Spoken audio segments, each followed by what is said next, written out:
something for youngins who tryna reach goals. And still can't stop, won't stop. Did the puffy with the bob, smell the roses, no capping, not done a lie, baby.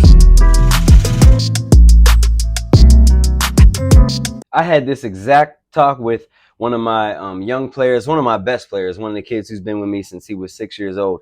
Had this talk with him yesterday, and this is a talk that a lot of kids out there need to hear. A lot of parents need to have this talk with their kids.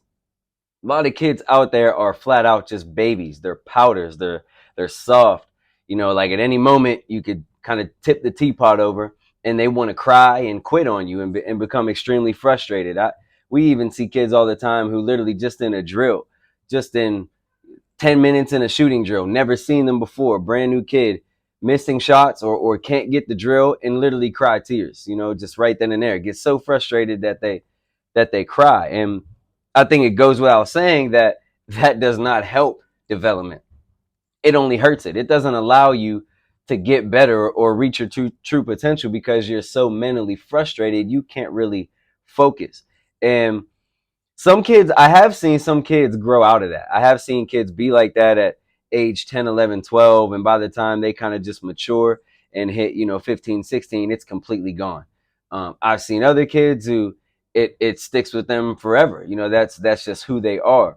And maybe I'm wrong, but my personal belief is that we can do some things to help it. Maybe we don't completely fix it and break it, but you can harp on it and be hard on kids about it, not coddle them. You can actually give them tough love about it and help them get a little bit better. And for the parents out there or coaches out there who are going to make excuses for their child about, saying that I heard somebody on an internet clip one time say that it's okay for your kids to cry in frustration.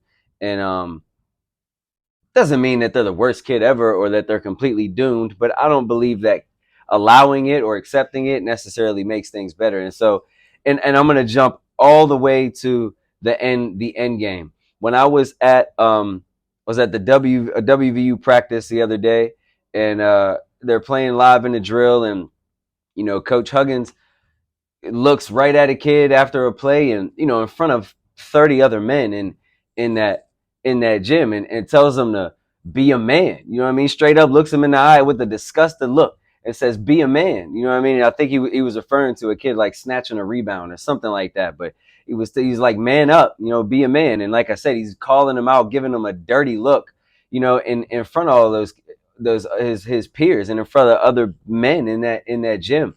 And anywhere in life, somebody does that to you, you really want to fight them. That's how you feel. But is that kid right there in that scenario? Is he gonna pout? Is he gonna cry about it? Is he gonna quit and say fuck this, fuck you, I'm done? Is he gonna walk out? No, he's not. So if that's where we're trying to get to, right? Then that is how you have to act. So when he's in 6th grade, he shouldn't pout, cry, or quit either. It's okay in that scenario to be so pissed off or frustrated that you really want to say fuck you, coach, but you can't, right? You can't say that to me. I'm physically going to choke you. But, and I'm sure it's not going to go over well with a Bob Huggins either, right? So, but, if it's okay if that's how you feel, but at the end of the day, you shut up. And you know what this particular kid did? The next play, the next opportunity, he snatched the fuck out of that rebound. Nobody grabbed it from him. And he gave Coach Huggins a little side eye as to say, fuck you. And Coach Huggins don't care at the end of the day. No coach cares if you like them or not. You could hate me in the mix of it, but in his mind, he's thinking, I got you to grab that rebound, though, didn't I? I just made you better for it. You don't gotta like me. I made you better. And when that kid is 30 years old later on down the road, right now in this moment, he probably doesn't like Coach Huggins very much, or probably has some nasty things or things to say about him. But at the end of the day, when he's 30 years old and looks back, he's going to say, I'm glad he did that shit. I hated him. Shit, I still might not like him. But he made me better. He made me a better person. He made me tougher. He made my career better because he made me do these things. And that is, I believe, the tone that you have to take with the kid who's 8, 9, 7, 10 years old, because that's where they're trying to get to.